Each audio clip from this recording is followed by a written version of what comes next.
मेरे प्यारे छात्रों, मैं जी के अनुरागी अपने YouTube channel science for all one day exam के बैनर तले तमाम छात्र छात्राओं का अभिनंदन करते हैं और स्वागत करते हैं।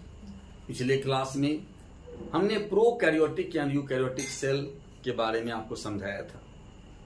आज हम जो है आपको बताने जा रहे हैं प्लांट एंड एनिमल सेल।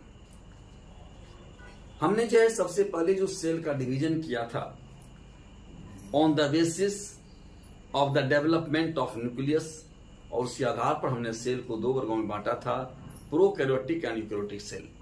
आज हमने जो है on the basis of structure, संरचना के आधार पर सेल को जो हमने दो वर्गों में बांटा है।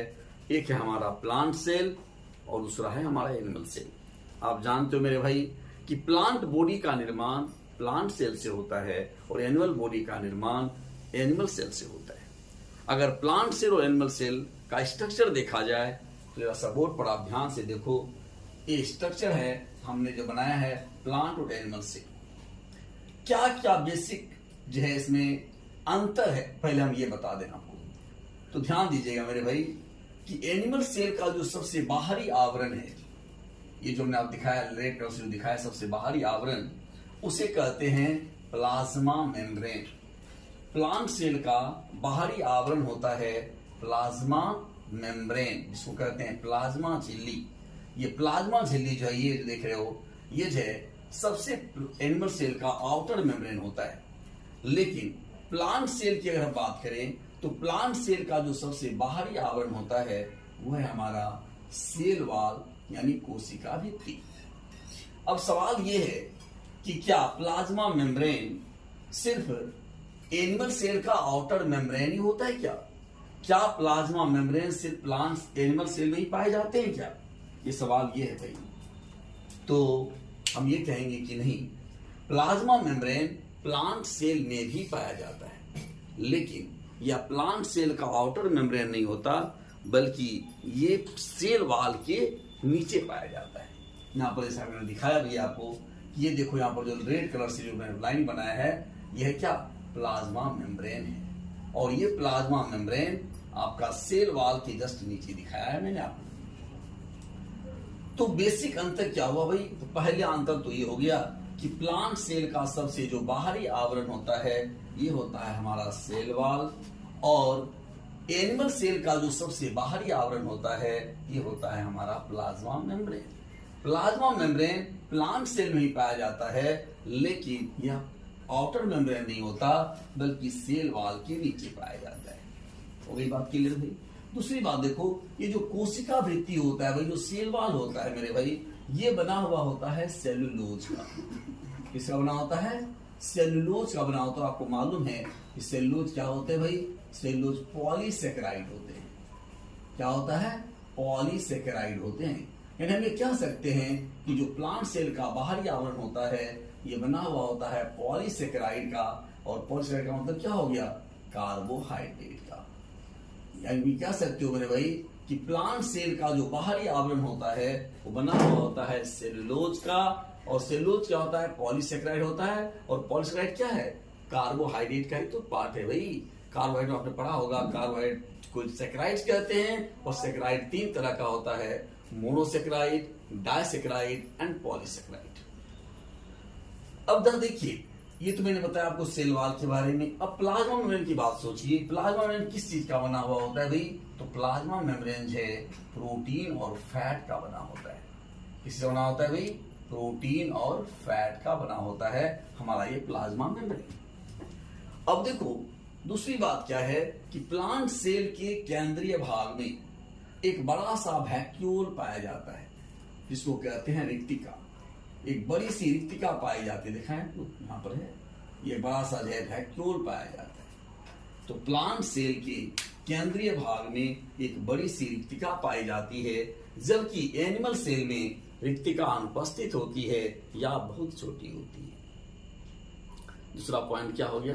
दूसरा पॉइंट ये हुआ भाई कि प्लांट सेल के केंद्रीय भाग में एक बड़ी सी रिक्तिका पाई जाती है, जबकि एनिमल सेल के केंद्रीय भाग में या एनिमल सेल में रिक्तिका नहीं पाई जाती है, और अगर पाई भी जाती है तो माइन्यूटली मतलब बहुत छोटी पाई जाती है। ठीक है, उसके बाद देखो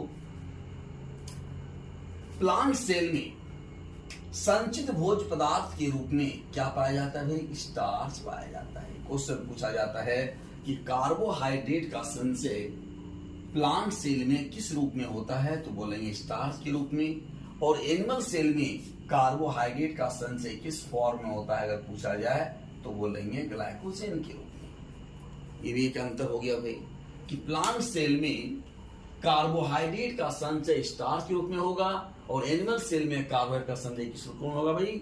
ग्लाइकोजन के रूप में होगा। अब दूसरा अंतर देखो कि एनिमल सेल में ये सेंट्रोसोम उपस्थित होते हैं। एनिमल सेल में सेंट्रोसोम उपस्थित होते हैं, जबकि प्लांट सेल में सेंट्रोसोम भी आपको दिख रहा है मेरे भाई?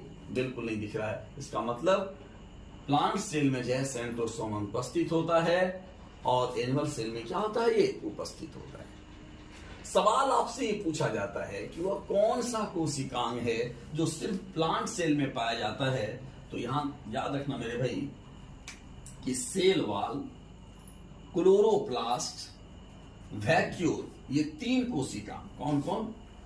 कोशिका भित्ति, सेल वॉल देख रहे हो आप, क्लोरोप्लास्ट और वैक्यूल, ये तीन ऐसे कोशिकांग हैं, सेल वॉल, वैक्यूल और ये क्लोरोप्लास्ट। ये तीन ऐसे कोशिकांग हैं जो सिर्फ किसमें पाए जाते हैं?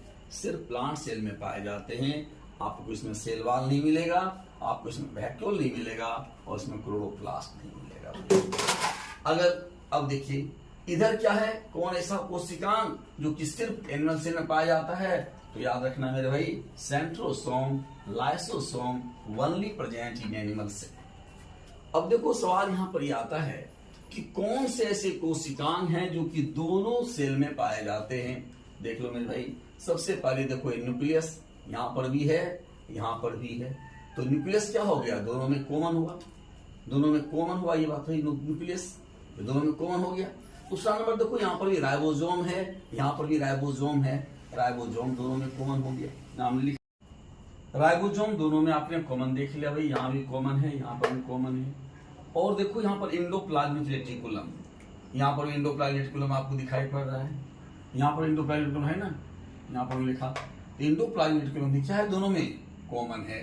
गोल्जी बॉडी देखिए, यहाँ पर गोल्जी बॉडी है और यहाँ भी क्या है? हमारा गोल्जी बॉडी है। तो गोल्जी बॉडी भी दोनों में कॉमन हो गया। इंडोप्लाज्मिक यहाँ पर है भाई, ये हमारा इंडोप्लाज्मिक रेटिकुलम है, यहाँ देखिए इंडोप्लाज्मिक रेटिकुलम यहाँ पर इंडोप्लाज्मिक रेटिकुलम। तो इस प्रकार से हम यहाँ पर क्या देख रहे हैं कि जो कुछ कोशिकांग ऐसे हैं जो प्लांट और एनिमल सेल में कॉमन है। एक क्वेश्चन यहाँ पर बहुत ही इंपॉर्टेंट क्वेश्चन बनता है मेरे भाई। हमने यहाँ पर कहा कि क्लोरोप्लास्ट अनुपस्थित होता है और एनिमल सेल में हमने कहा कि क्लोरोप्लास्ट जो है, एनिमल सेल में क्लोरोप्लास्ट अनुपस्थित होता है और प्लांट सेल में उपस्थित होता है। लेकिन एक क्वेश्चन आपसे पूछा जाता है कि वह कौन सा जंतु है, वह कौन सा एनिमल है जिसमें कि क्लोरोप्लास्ट पाया जाता है? बताएंगे मेरे भाई? आपको बताया था, याद कीजिए, युगलिना।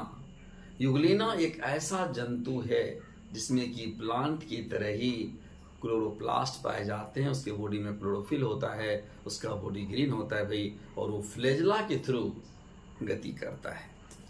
उसका स्ट्रक्चर मैं आपको दिखाना चाहूँ, जगह तो है नहीं, यहाँ पर दिखा रहा हूँ। इस प्रकार का जो है ये होता है और इसका फ्लैजेला हो गया, और ये मैंने रेड कलर से दिखाया, लेकिन ये होता है क्या? बिल्कुल ग्रीन कलर का होता है भाई, इस तरह से ये युगलिना।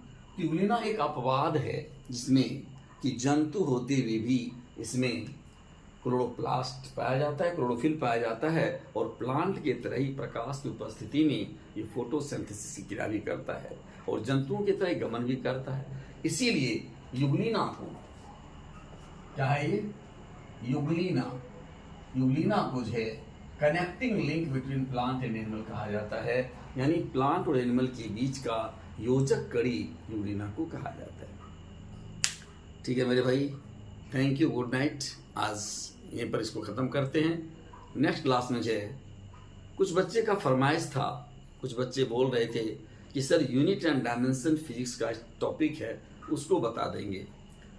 तो नेक्स्ट जो वीडियो हम बनाएंगे उन्हीं की फरमाइश पर यूनिट एंड डायमेंशन हम आपको बता देंगे। ठीक है, थैंक यू, ओके।